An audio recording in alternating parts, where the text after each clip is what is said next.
Hey everybody, welcome back to Highlander Gaming. My name's Matt, otherwise known as SpitfireHound, and today we're playing Shark Siege Together Survival. Thank you to the developers for providing a code for this game. Shark Siege can be played solo or co-op. The goal of the game is to survive as long as possible and keep yourself afloat. There's not much in the way of tutorials. I jumped straight into a solo game, and apart from the prompts on screen on picking up items or interacting with items, it didn't really give me an idea of what to do. I can see the gaping hole in the boat, no idea how to fix that. I assumed maybe finding a piece of wood to try and hammer over it, but I couldn't figure out the mechanics of it. Obviously, I knew jumping into the water was going to be a tricky prospect, but what choice do you have? But my main issue was just there was no guidance on what to do, which is fine in some respects, but there was just no real direction. And obviously I do think this is a game that would benefit massively from being played in co-op. It's probably best enjoyed that way, but on my own as a first time player I was lost, completely lost.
So first attempt is going to come to an unceremonious end. Me drowning in the depths, unsurprising really. I couldn't figure out whether there was a dive mechanic. The only movement I could really use was WASD, and I just had to sit and wait for my character to die. Hopefully, second time round goes a little bit better.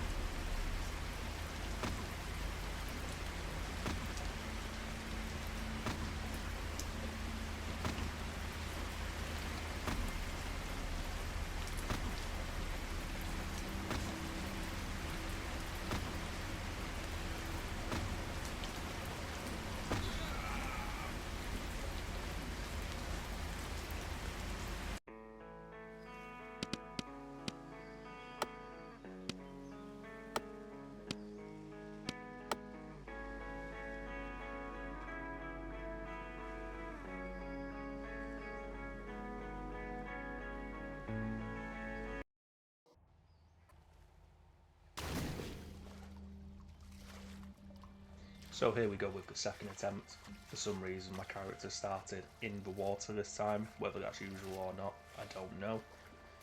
Straight away head over to the debris floating in the water. Quite a lot of it were crates which I didn't have the equipment to open, so I just had to grab whatever was free floating and then try and head back to the ship and see if I could figure out a way forward.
So again, the ship is quickly taking on water with me not really knowing what to do. Overall, my thoughts of the game are unfortunately quite negative. Looking at the reviews on Steam, it's a lot of the same things. The trailer for the game doesn't look like the game as it actually is. I had all the settings on the highest and it doesn't look anything like the trailer. That is definitely pre-rendered. The sound isn't great. The gameplay is honestly quite poor, and there's just no direction.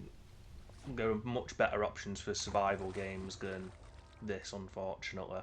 So I wouldn't recommend it.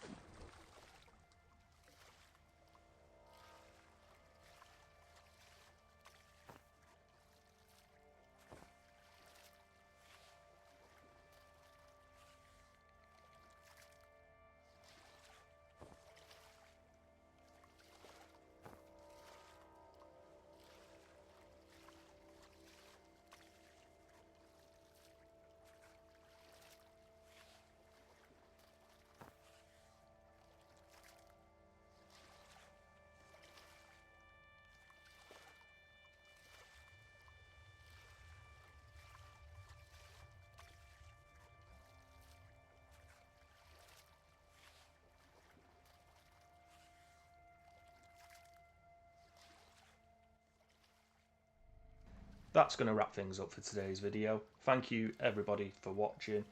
Once again, I'm SpitfireHound, and thank you for watching Hound Lander Gaming. I hope to see you next time.